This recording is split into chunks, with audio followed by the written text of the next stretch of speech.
Olá, sejam todos bem-vindos. Eu sou o professor Wesley Barbosa e no vídeo de hoje eu vou falar sobre a memória na poesia de Carlos Drummond de Andrade.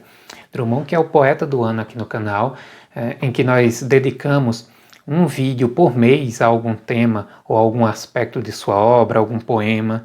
E neste mês eu escolhi falar da memória, que é um tema recorrente ao longo da obra de Drummond, mas principalmente eu vou falar aqui a respeito da memória no livro Lição de Coisas, que é um livro ali que foi publicado quando Drummond estava com 60 anos, né? Estava chegando aí na terceira idade, e com isso vem todo aquele clima de reflexão sobre o passado, as memórias vêm à mente com muito mais força, e isso está evidente na obra Lição de Coisas. E é justamente por isso que eu escolhi tratar deste livro em específico, falando de alguns poemas, tendo, claro, um como base aí que nós vamos iniciar lendo e vamos puxar as considerações a respeito dele. Então o vídeo vai estar bem bacana. Desde já eu convido você a curtir, comentar, se possível compartilhar o vídeo para que outras pessoas tenham acesso. E claro, se você não é inscrito ainda no canal, inscreva-se e ative o sininho das notificações para que você seja informado dos futuros vídeos. Como sempre, o link para a aquisição da obra vai estar aqui na descrição do vídeo, tá? Você que quer ajudar o canal e ao mesmo tempo se interessou por adquirir o livro para conhecer mais sobre a obra de Drummond, vai ficar aí o link, você vai no site da Amazon, compra o livro e sem ter custo nenhum a mais por isso, você ajuda o canal, tá? Bom, então o nosso tema de hoje é a memória. A memória que não é um tema unicamente presente na obra de Drummond, é presente em vários poetas, alguns mais, outros menos, mas em Drummond eu observei este aspecto muito interessante e de forma muito forte no livro Lição de Coisas, que é uma obra publicada em 1962, quando o poeta completa 60 anos de idade. Então, claro, né, entrando ali na terceira idade, refletindo aí sobre a vida que chega no seu pôr do sol, né, como ele até utiliza aqui num de seus poemas, e vem toda a vida passada num filme na sua mente, e você começa a refletir mais, tanto sobre o futuro, e o que será desse futuro, quanto também sobre o passado, né, reviver experiências, relembrar imagens, pessoas que marcaram a sua vida. Então isso está muito presente aqui no livro, e eu vou iniciar fazendo a leitura de um texto chamado Remate. O texto vai estar aqui na descrição do vídeo, também na íntegra, para que vocês possam acompanhar a leitura. Remate. Volta o filho pródigo à casa do pai, e o próprio pai é morto desde Adão.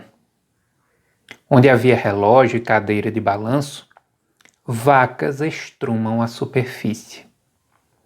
O filho pródigo tateia, assobia, fareja, convoca as 18 razões de fuga, e nada mais vigora nem soluça. Ninguém recrimina ou perdoa, ninguém recebe. Deixa de haver o havido na ausência de fidelidade e traição. Jogada no esterco verde, a agulha de gramofone varre de ópera o vazio. O ex-filho pródigo perde a razão de ser e cospe no ar estritamente seco. Nós temos aí uma relação direta e uma referência à parábola do filho pródigo, que está no Novo Testamento, mais especificamente no Evangelho de Lucas. Eu tenho aqui em mãos a Bíblia Almeida de Estudos.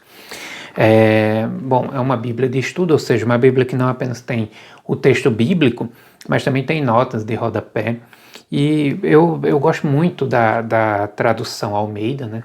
É uma tradução com linguagem muito bonita, pelo menos essa aqui que a revista é atualizada. Então eu indico aí para quem quer fazer estudos comparativos entre literatura e cristianismo, que é também algo importante para todo crítico, né? Saber ter uma Bíblia para fazer relações aí, afinal de contas a religião é um dos temas mais presentes na literatura.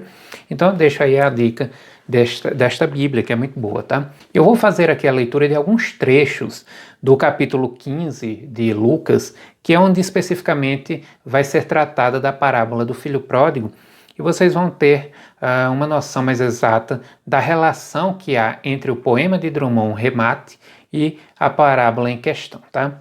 Então, no capítulo 15, lá pela altura do versículo 11, Jesus começa contando que certo homem tinha 2 filhos. O mais moço deles disse ao pai: Pai, dá-me a parte dos bens que me cabe. E ele lhes repartiu os haveres. O filho mais moço, ajuntando tudo o que era seu, partiu para uma terra distante e lá dissipou todos os seus bens, vivendo dissolutamente. Depois de ter consumido tudo, sobreveio àquele país uma grande fome e ele começou a passar necessidade. Então, caindo em si, disse: Quantos trabalhadores de meu pai têm pão com fartura, e eu aqui morro de fome? Levantar-me-ei e irei ter com meu pai, e lhe direi: Pai, pequei contra o céu e diante de ti.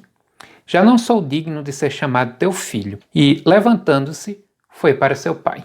Vinha ele ainda longe, quando seu pai o avistou, e, compadecido dele, correndo, o abraçou e beijou. E o filho lhe disse: Pai, pequei contra o céu e diante de ti. Já não sou digno de ser chamado teu filho. O pai, porém, disse aos seus servos: Trazei depressa a melhor roupa, vestiu, ponde-lhe um anel no dedo e sandálias nos pés. Trazei também e matai o novilho cevado. Comamos e regozijemo-nos. Porque este meu filho estava morto e reviveu. Estava perdido e foi achado. Bom, a parábola segue daí em diante com o filho mais velho revoltando-se, né, com aquela situação enfim, né, protestando porque estava com o pai o tempo todo e não recebia aquela atenção e o mais novo recebera, né? Mas essa parte aí não nos interessa para a análise do poema em questão, tá? Bom, tendo lido a parábola, nós percebemos que há, inegavelmente, uma intertextualidade fortíssima do poema de Drummond com o texto bíblico, né? Primeiramente, com o retorno do filho à casa, né? À casa do pai. Bom, a palavra pródigo, ela se refere àquele que esbanja, que gasta muito, enfim, né? Que desperdiça. Então, nós temos aí, tanto no texto bíblico, como provavelmente assume-se o eu lírico aqui no poema, a imagem de um filho que saiu de casa, foi viver sua vida e nesta vida exagerou, desperdiçou no texto bíblico dinheiro, fortuna, né? E aqui talvez no poema não apenas desperdiçar bens, mas desperdiçar tempo, desperdiçar momentos, desperdiçar talvez vivências, experiências, enfim, né? Há uma série de interpretações possíveis num texto literário. E esse filho pródigo, ao retornar no texto bíblico, encontra seu pai de braços abertos, embora ele próprio reconheça ali que não é digno de ser recebido. E aí você diz: mas por que não é digno de ser recebido se ele apenas pediu a herança e gastou o que era seu? Bom, aí vem a importância, né? Eu indiquei para vocês a leitura de a aquisição de uma Bíblia de estudo, né? Eu poderia ter indicado qualquer Bíblia, mas a Bíblia de estudo, assim como outros manuais que um crítico literário precisa ter quando pretende analisar obras que têm uma intertextualidade com a Bíblia e, enfim, qualquer outro texto religioso, a utilidade desses materiais está em você perceber o que está o que não está na superfície do texto, né? Em trazer para vocês informações a mais. E o texto aqui, ele não deixa isso claro, mas quando nós vamos estudar aqui as notas de rodapé, ou até mesmo utilizando aqui um bom comentário bíblico, eu também indico esse aqui, o comentário bíblico Vida Nova para vocês, nós percebemos que este filho pecou contra o pai ao pedir sua herança. Ora, pedir herança, a herança é o que se dá quando alguém morreu, né? A herança é o espólio que alguém deixa para quem fica após sua morte. Então, é como se esse filho tivesse desejado a morte do pai e tivesse reconhecido o pai como morto. Entendem? Entra aí, claro, uma questão cultural muito forte, e ao pedir a herança, ele meio que estava renunciando à sua filiação àquele pai, estava tomando o pai como morto e saiu ali rompendo com suas relações familiares, né? Então, aí é onde está o sentido da parábola bíblica, né? Bom, mas o filho aqui da parábola, ele é recebido, né? Ele é recebido. E é aí onde está a principal diferença entre o texto bíblico e o poema de Drummond. Porque, embora o filho retorne, mas ele diz, e o próprio pai é morto desde Adão. Este desde Adão aí, eu entendo como há muito tempo, né?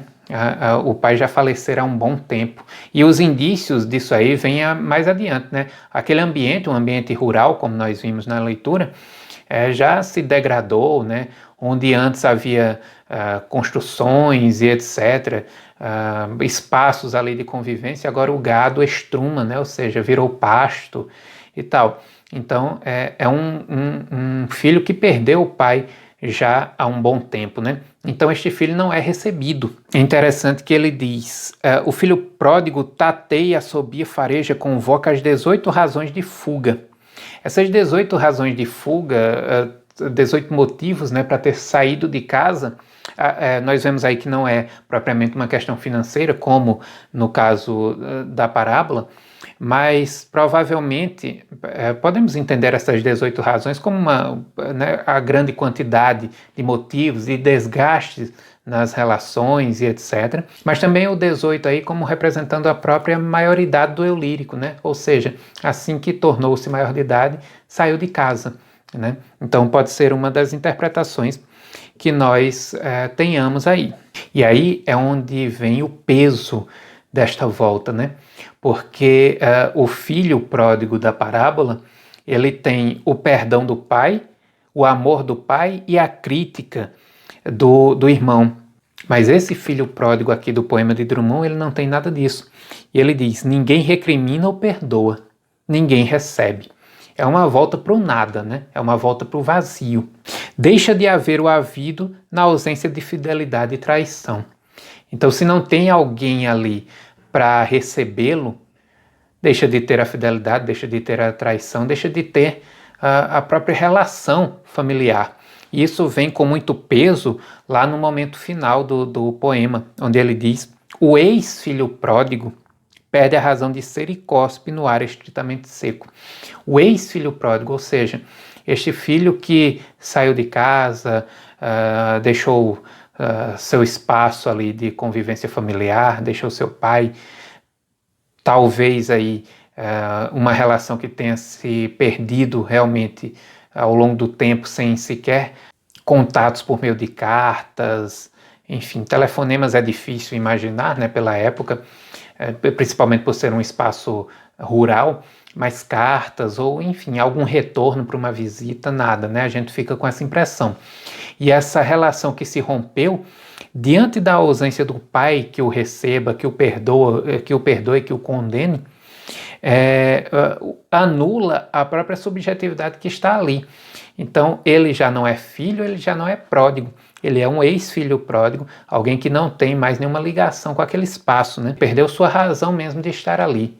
E é por isso que esse lugar tão perto dele, agora que ele o revisita, reencontra, parece também tão longe no tempo e, enfim, tão longe de suas próprias experiências, né? Então vejam, é um poema muito bonito, um poema extremamente significativo, mas eu diria que há algumas coisas aqui, além da relação, claro, com a parábola bíblica, que pode ser bem mais explorada, tá? Nós estamos fazendo aqui uma análise rápida, tendo em vista que é um vídeo para o YouTube, mas fora esta análise rápida aqui, nós podemos chamar a atenção para mais alguns pontos, né? Por exemplo, aqui já se mostra uma característica muito forte da memória em Drummond neste livro Lição de Coisas, que é uma memória feita de simbologias. A simbologia de um espaço, a simbologia de objetos, a simbologia de pessoas mesmo que marcaram seu passado, né? E aqui ele traz à tona algumas dessas imagens, né? Como, por exemplo, o relógio, a cadeira de balanço, a agulha de gramofone, né? Então é certamente um poema que serve aí de porta de entrada muito interessante para o tema. Mas não é o único, tá? Todo o livro, Lição de Coisas, tem a memória como recorrente, né? Em um ou outro momento, você folheando ali, você vai encontrar alguma coisa relativa à memória. Inclusive tem uma parte, o livro é meio que dividido em partes, cada parte com alguns poemas, e tem uma parte logo no início que é chamada memória mesmo, né? E dentro desta parte temos aí alguns poemas como Terras, Fazenda, O Sátiro, A Santa, Vermelho e etc.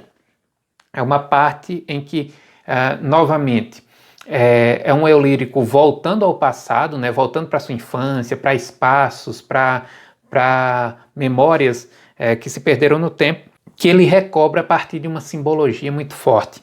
Bom, nós temos aqui também um poema que é muito conhecido também, se chama Carta.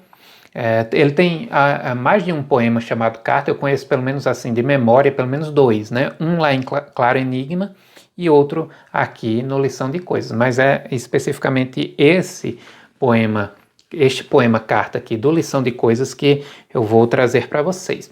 Este aqui que fala de memória e com imagens belíssimas, né?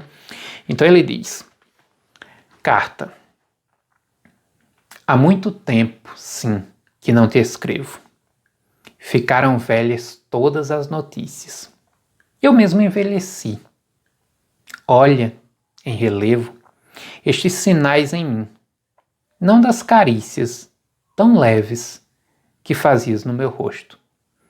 São golpes, são espinhos, são lembranças da vida até o menino, que ao sol posto perde a sabedoria das crianças. A falta que me fazes não é tanto a hora de dormir, quando dizias, Deus te abençoe, e a noite se abria em sonho. É quando, ao despertar, revejo a um canto a noite acumulada de meus dias, e sinto que estou vivo e que não sonho.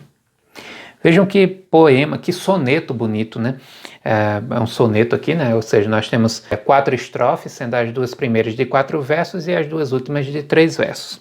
E é um poema que provavelmente, por todos os indícios textuais que vêm à tona, que trata da mãe, né? O primeiro que nós trabalhamos tratava do pai, aqui provavelmente da mãe. Alguns elementos nos provam isso, né? Olha em relevo estes sinais em mim, não das carícias que fazias em meu rosto, né?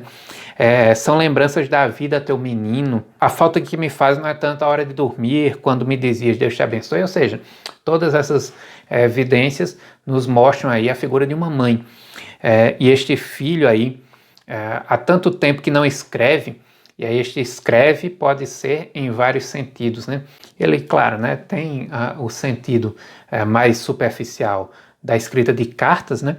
Mas como a gente vai ver mais na frente, enfim, né? Pode remeter a várias questões, né? Há quanto tempo que não penso em você e não trato desta nossa relação, até mesmo por meio de poemas, né? Ou seja, há quanto tempo que não escrevo, não apenas uma carta endereçada, mas também fazer de você e da nossa relação um tema, né? E até mesmo pela idade do eu lírico, não sabemos aí se a mãe estava viva ainda, e é sempre interessante, tá, gente? Você que está iniciando seus estudos literários, é sempre interessante a gente separar o poeta, pessoa física, Carlos Drummond de Andrade, e o eu lírico, ou seja, a voz que fala no poema, tá? São duas realidades diferentes, que podem se encontrar, em muitos casos se encontram, mas também não é obrigatório que sejam exatamente as mesmas pessoas, as mesmas realidades, tá? Então, eu não procurei saber com que idade que a mãe de Drummond faleceu, né? Com quantos anos ele estava, né? Para saber aqui se, quando ele escreveu este poema, se ela já havia falecido ou não. Mas ainda que não tivesse, Nós que vemos a importância da análise textual, né, o texto já fala por si em vários momentos, então, levando em conta que aqui um eu lírico está falando, podemos desvencilhar um pouco da questão de Drummond e imaginar que esta mãe possa estar assim morta para este eu lírico, tá? Bom, e esta velhice, né, este eu lírico já idoso que fala no texto, traz marcas, e marcas que ele deixa bem evidente aí, que não se tratam de marcas físicas apenas, né? Provavelmente também ele fala em rosto, então provavelmente rugas e etc., mas não apenas. Marcas psicológicas, marcas que a vida lhe impôs, né? Frutos de golpes recebidos, de espinhos, de lembranças que a vida trouxe aí em todas as suas vivências, né? Então é um eu lírico aí já bem calejado pela vida. E aí ele fala, né? São lembranças da vida até o menino, que ao sol posto, né, a imagem do sol posto como a velhice, né, o fim do dia como o fim da vida, né, que é uma imagem bem recorrente na literatura, né, não é Drummond quem primeiro faz isso, aliás, né, associar o dia com a vida é elemento extremamente rico, não apenas relacionado ao fim, mas também ao começo, né? Aquela ideia da aurora da vida, ai que saudades que eu sinto da aurora da minha vida, da infância querida, ou seja, o nascer do dia, né? A aurora, como referência à infância, e o sol posto, o crepúsculo, como referência à terceira idade, à velhice e até mesmo à morte, né? Então, tudo isso está presente aí no texto, né? E este eu lírico, que é o sol posto, perde a sabedoria das crianças, né? Ou seja, em vez de ele enfatizar a experiência que traz aí sabedoria, lição de vida, uma série de bagagens que fazem você ficar mais sábio, mas ele enfatiza aí a perda talvez daquela naturalidade, a perda daquela inocência, enfim, né? Do saber aproveitar os momentos que uma criança sabe tão bem e que às vezes o adulto perde isso com o tempo, né? E as imagens finais é que são realmente mais bonitas, né? Quando ele diz que a falta que me faz não é tanto a hora de dormir, né? Aquela imagem da mãe que chega e diz, Deus te abençoe, e a noite se abrir em sonho, né? Isso é belíssimo, né? Mas essa falta, claro, este momento faz falta, mas a principal falta é a que vem quando ele acorda, né? É ao despertar que ele revê a noite acumulada dos seus dias e sente que está vivo e que não sonha. E esse estar vivo e não sonhar, ele pode ter vários significados, né? Mas, por exemplo, este não sonho, ele pode vir aí no sentido de que o poeta não sonha mais, perdeu as ilusões, perdeu as fantasias, né? Naquele sentido que ele enunciou ainda na segunda estrofe, de que perdeu a sabedoria das crianças. Mas pode ser também no sentido de que ele não está sonhando naquele momento, né? Ou seja, ele acorda, se dá conta de que não sonha, e é aí em que a realidade vem com toda a sua força, né? O fato de você se deparar já nessa idade, todos os dias ali com o despertar e dizer, eu tenho que encarar a vida, né? Tenho que encarar a realidade. Então esta constatação ao despertar de que não sonha, estou vivo e não sonho, ou seja, estou vivo e tenho que viver, tenho que enfrentar o mundo aí fora, né? É uma das significações possíveis, né? É um texto também que trata da memória, em vários sentidos, né? A memória de uma pessoa traz a simbologia da mãe, tão presente em todos aqueles que relembram da infância, né? E a figura materna é sempre muito presente, mas traz também aí uma simbologia muito forte com o sonho, e isso interrompe um pouco a memória e contrapõe ela com a realidade do presente e com a possibilidade de futuro. E é isso que mais amargura aí o eu lírico, né? Estas incertezas que vêm diante deste momento. Então, mais um poema aí dos tantos deste livro que tratam de memórias, né, do passado, neste caso com a mãe. E o poema seguinte, né, traz aí novamente a questão da mãe, já se perguntando, né, por que Deus permite que as mães vão se embora, né? E assim o eu lírico de Drummond vai, né, ao longo de todo o Lição de Coisas, rememorando o seu passado, trazendo à tona figuras, imagens, símbolos, vivências que marcaram aí o seu passado, que hoje na sua ausência incomodam, fazem refletir, fazem pesar ainda mais toda essa bagagem que a vida colocou-lhe nas costas. E isso é muito significativo, muito bonito, mas também nos faz refletir, né, sobre a condição humana, né, ao se deparar aí com este sol que se põe na vida, né, e que você passa a refletir sobre o passado, e esse passado, dependendo das suas escolhas, dependendo dos caminhos que você percorreu, pode vir com boas lembranças, bons sentimentos, ou ainda trazer aí um pouco de amargura, trazer aí um sentimento como o do primeiro poema, né? O ex-filho pródigo, né? que retorna ao lar arrependido e sem possibilidade de demonstrar o arrependimento, que é o pior ainda. Então, é um livro muito bacana, muito marcante, muito forte, né? É um dos livros de Drummond que eu mais gosto, com um tema bem diferente, com uma visão de mundo bem diferente de outros livros que eu gosto muito, como O Sentimento do Mundo, que talvez seja o meu favorito de Drummond, seja talvez um dos meus livros favoritos de literatura brasileira, né, de poesia brasileira. O Lição de Coisas é um livro que eu também gosto muito, mas tem uma visão bem diferente. Claro, são dois Drummond, são aí 20 e tantos anos que separam uma obra da outra, né? E o poeta mais maduro aí faz da memória o carro-chefe e o motivo gerador da maioria dos seus textos, né? Bom, então chegamos assim ao fim de mais um vídeo, né? Já percorremos aí 4 facetas de Drummond, né? Analisamos 2 poemas nos 2 primeiros vídeos, já nos últimos 2 vídeos, 2 aspectos, né? A metalinguagem no mês passado, agora a memória, e assim seguimos, né? Nesse longo passeio ao longo do ano, pelo poeta do ano aqui do canal, que é Carlos Drummond de Andrade.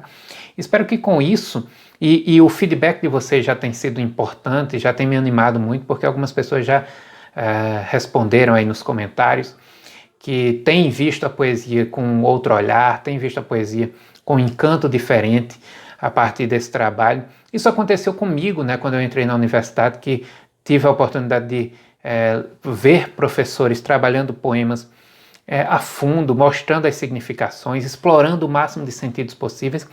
E é isso que eu tento fazer também, e vejo que tem dado um pouco certo, né? E isso é o que me anima, né? Então eu convido vocês aí a deixarem sua opinião sobre o vídeo, sobre Drummond, né? O que vocês acham, se gostam, se não gostam, porque também o leitor tem a liberdade aí de gostar ou não dos textos e dos autores. Não tem problema nenhum se você não gosta, tá? Mas que você diga aí sua opinião, que você se engaje no vídeo, sua participação é muito importante para mim e para o crescimento do canal, tá? Eu agradeço muito a audiência de vocês e até o próximo vídeo.